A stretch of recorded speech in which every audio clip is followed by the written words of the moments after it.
So what we're going to do next is take what we have in our basic template, which if you've been following along throughout the course, you already have all this. And if you haven't, that's perfectly fine. You can just simply use this advanced template here. You're going to transfer all this information into the new template. We're not going to just copy and paste because this is quite different from a layout standpoint.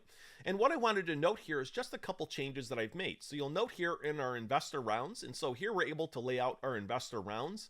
One of those here is our seed round here, which I've added in a 5% raise, $250,000. That puts us at a $5 million market cap. Over here, we're raising at a $10 million cap, right? So I've added a new round. And so now we have to sell them more tokens, right? So we have that 5% that's right here. We also have this private round at 10%. So this is the exact same thing as before. And also we're raising $1 million. Again, the exact same thing as before. And the reason why now we have this market cap valuation is higher is because seed obviously needs an ROI on this, right? Because why would you get in on a seed round if there's no reason to do so? There's no multiple on that.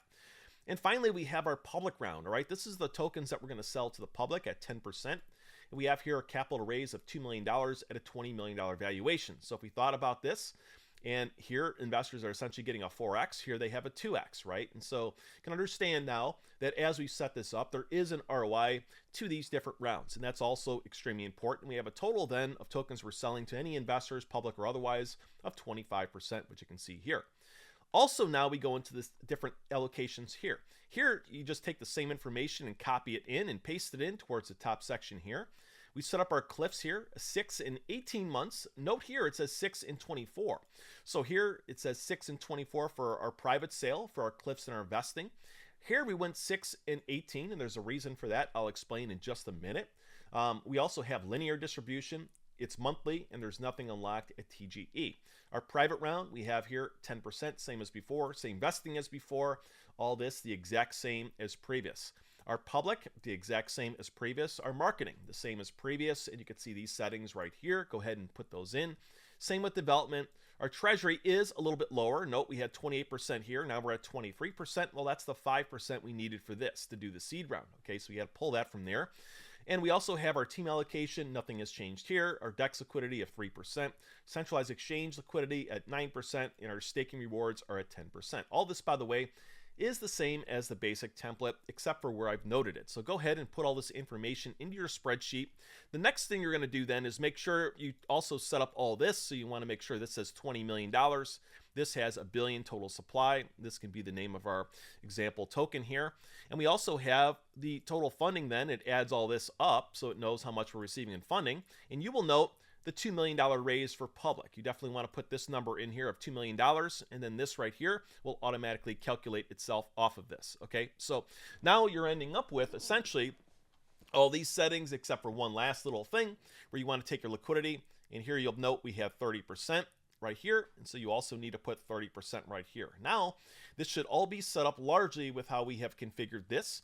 The last little thing you might have to do is take this and make sure increment amount says $10 million, all right? But now, you've got this whole template all set up, ready to go in the advanced. We've added in the seed round. Now, let's talk about just some details here in these different rounds. Now, if you look at the token discount per investor round, obviously you want to make sure there is a discount for seed and private, and public usually does not have a discount. They get in at the launch price, right? So you can see here that they're in at the launch price, right? Public does not have a discount.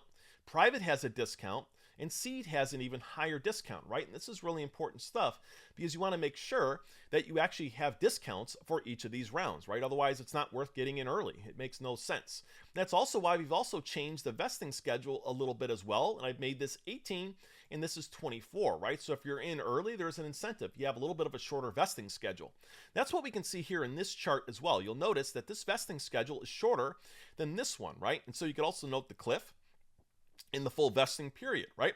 And so you can see here that private definitely has a longer vesting schedule than seed. That's really good. Public does not have any vesting schedule, and you can see the other allocations in their appropriate vesting schedules as well. This is also really important stuff to pay attention to.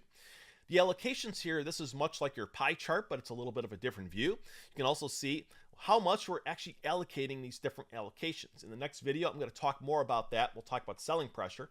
We can also see the capital that's being raised throughout these different rounds. So it's another visual for us to look at this alongside the effective price per investor round. Remember, again, that public is getting in at the launch price here.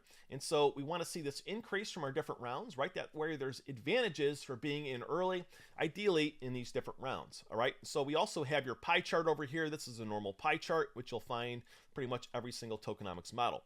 So in the next video, though, I want to talk about our different allocations, and I'm also going to go more into selling pressure and things like this, because this is a piece where a lot of people get these allocations wrong. I'm going to show you how you can create some really unsafe scenarios. Thank you very much for your time. We'll catch you in the next video.